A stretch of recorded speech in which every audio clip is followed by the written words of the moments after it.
This is KGW News at noon. Now at noon, former President Donald Trump said he expects to be indicted by special counsel Jack Smith. He posted the news today on his social media site, Truth Social. The specific charges aren't clear, but Smith's team has been eyeing potential obstruction charges in connection with Trump's actions on January 6th. Trump said he received a letter from the special counsel on Sunday saying he was the target of a grand jury probe. So far, no charges have been filed, but he's already been criminally charged twice in recent months. And that's not the only legal trouble for the former president. A hearing is going on right now in Florida and could decide the timing of his classified documents trial. Trump is facing charges for allegedly mishandling classified documents after he left office, keeping them at his Mar-a-Lago estate. Attorneys for both sides are discussing how to handle this classified evidence and schedule a trial date during a presidential campaign.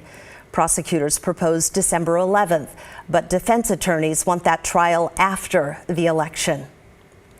Here in Oregon, Portland detectives say they have a person of interest in the cases of 4 women found dead in and around Portland this year.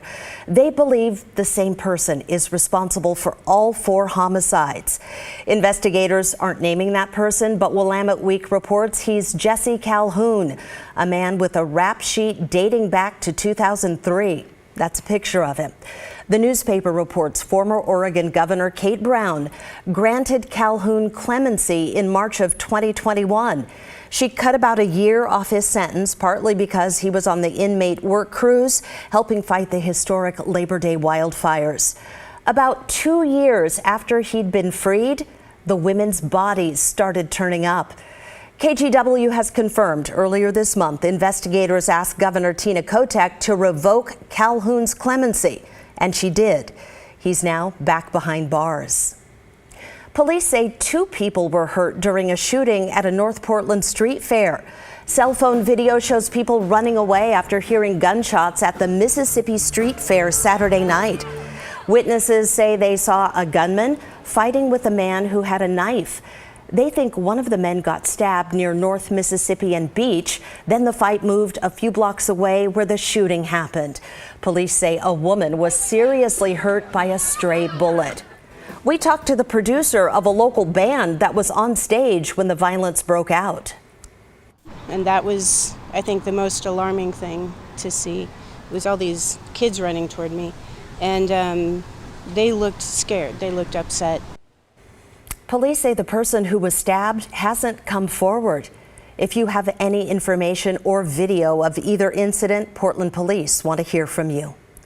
The man accused of fatally stabbing a mental health worker has pleaded not guilty to second-degree murder. That's according to the Oregonian. 58-year-old James Smith appeared in court yesterday. Gresham police say officers got a call early Sunday morning and found the employee dead at Cascadia Health. Court documents identified her as Haley Rogers. Police say there were signs of a struggle in the common area and bloody footprints leading to Smith's room. He's in jail this afternoon and has another hearing coming up on July 25th.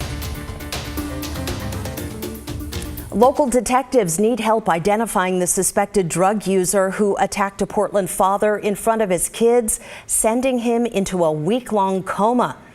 Take a look at this photo. This is the man accused of the crime. It happened on July 3rd in Southeast Portland outside the 7-Eleven near 148th and Stark. The family said they had stopped by the convenience store after dinner and noticed the man using what they thought was fentanyl. The father, upset about what was happening right in front of his kids, confronted the man who reportedly punched him in the face, knocking him unconscious. The suspect is white, 6'3", and between 22 and 29 years old. He has tattoos from his left hand up to his elbow. If you recognize this man, you're asked to call Portland police. Well, it's wildfire season, and the 224 fire southeast of Estacada continues to grow. This noon, it's about 38 acres and is 35% contained. Level 1 evacuations remain in place in the Clackamas River RV Park, the Promontory Park Campground, Southeast Fall Creek Road, and Tumala Mountain Road. Firefighters are encouraging people to avoid the area. They also remind anyone trying to get a look at the fire from above not to fly drones over the area. They can interfere with firefighting planes and helicopters. Well, the largest fire in Oregon grew to 5,500 acres yesterday. It's called the Flat Fire, and it started Saturday in the Rogue River Siskiyou National Forest, about an hour's drive east of Gold Beach. Right now, it's 0% contained. More than 300 firefighters are working now to put it out. Rod Hill is here tracking smoke from the fire. Rod, what are you seeing on Futurecast? Well, the biggest player in the state, of course, is that Flat Fire, as Brenda mentioned, over 5,000 acres. So this is Futurecast. It tracks and colors for you the smoke plumes. The overall flow pattern today is generally coming down from north to south. So that's holding all of the smoke. There's the Flat Fire plume just outside of Medford also. You can see it right there in the corner of the state. But that's the north flow is holding that smoke well to our south, and it's kind of spreading out a little bit off to the east. So really no wildfire smoke at all here locally. If you go up towards Spokane, you eventually start to run into some of that Canadian wildfire smoke that is still a player. Again, there's that close-up look down in southern Oregon. Here at home, beautiful clear skies. The Weather Service this morning did pop up a red flag warning for this afternoon, starting at 2 and going through 7 p.m. this evening. This is basically for the Willamette Valley from Eugene all the way up to the Columbia River, and it simply means temperatures are back on the rise, and we'll get some late day north breezes out there as well, keeping low relative humidity factors. We are at 75. Yesterday 79 was the high. Today 87 will be the high. It'll still be in the 80s, I think, with some late day breezes bouncing to maybe 20 miles per hour at 8 o'clock, a temperature of 83. Brenda, I have 90s on the 7-day. I know, that's coming up. Again. All right. Thank you, Rod.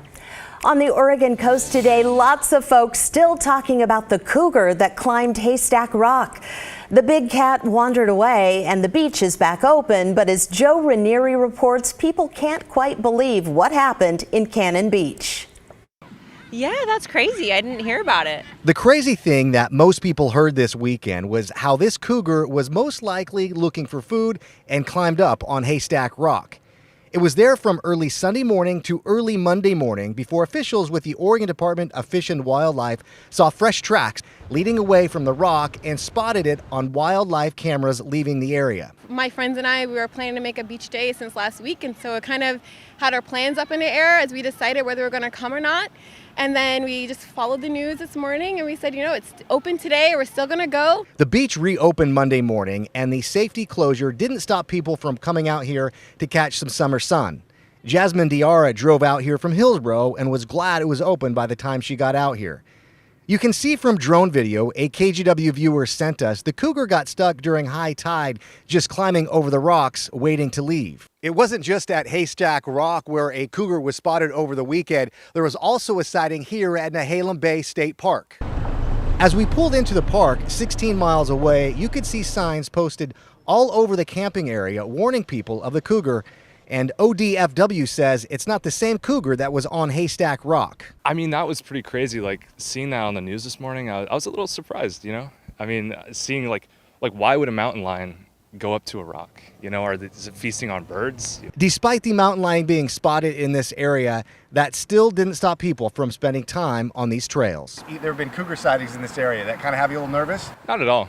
No, I mean, I take my bike on those trails all the time, and it's super beautiful out here, so I'm not really scared of a cougar. Joe Ranieri, KGW News.